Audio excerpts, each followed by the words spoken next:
Why so many Russian villages are disappearing. Russia, a nation that stretches across 11 time zones and spans continents, holds a haunting secret hidden deep in its heartland. As vast as the country is, so are the empty spaces growing within it, thousands of villages slowly disappearing from the map. But why is this happening? What forces, visible and invisible, have erased the lives and legacies of so many rural communities? During the Soviet Union, villages were not just places, they were ecosystems.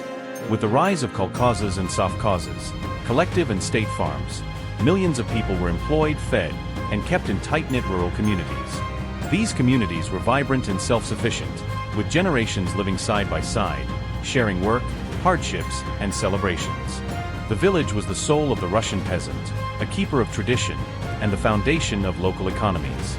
But in 1991, everything changed. The collapse of the Soviet Union sent shockwaves through the countryside. Collective farms were dismantled, subsidies vanished, and privatization swept in like a storm. The central systems that once supported these villages crumbled overnight. Young people, faced with a future of uncertainty, fled to cities in search of opportunity, leaving behind the elderly and vulnerable.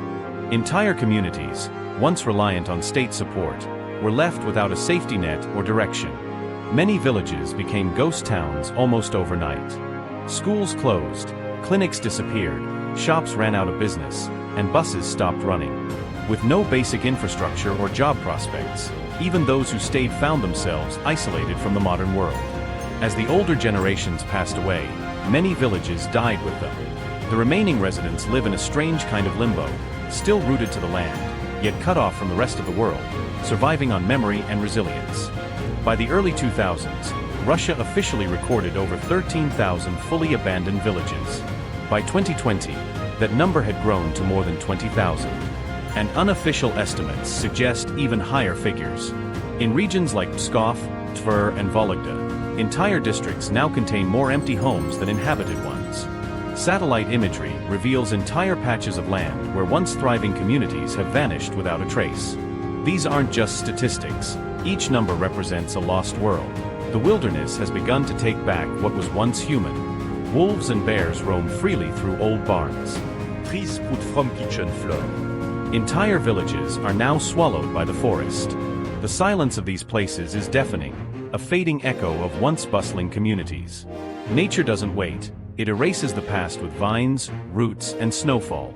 Roofs cave in, fences rot, and paths once walked daily now disappear under leaves. In recent years, the Russian government has tried to reverse the trend. Programs offering free plots of land to citizens willing to move to rural areas were introduced. Efforts to boost rural tourism, develop small businesses, and bring digital infrastructure have seen some success, but only in limited regions. The challenges are immense: poor roads, lack of education and healthcare facilities, and the difficulty of rebuilding shattered communities. Still, hope remains in policy, innovation, and sheer determination. A few villages have seen sparks of life again. Artists, farmers, and remote workers are rediscovering rural Russia. Some are restoring old homes, growing organic food, and finding peace away from urban chaos. There's a romanticism in returning to simplicity, but romanticism alone isn't enough. Reviving thousands of ghost villages takes more than good intentions.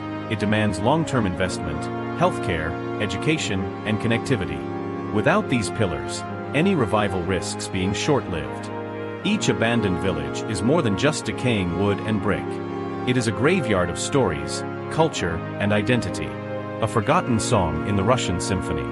When a village vanishes, a piece of Russia's soul fades with it. Oral histories, dialects, customs, and craftsmanship disappear in silence, leaving behind only photographs and ruins. These aren't just homes, they are lifetimes left behind, echoing quietly through moss-covered rooftops and broken windows. Will these villages be revived, or will they remain as ruins in history? The answer lies in how much value a nation places on its roots. Because sometimes, saving the future means remembering the past. In the shadows of forgotten homes, there may still be a spark waiting to be reignited, if we choose to see it, nurture it, and refuse to let it fade.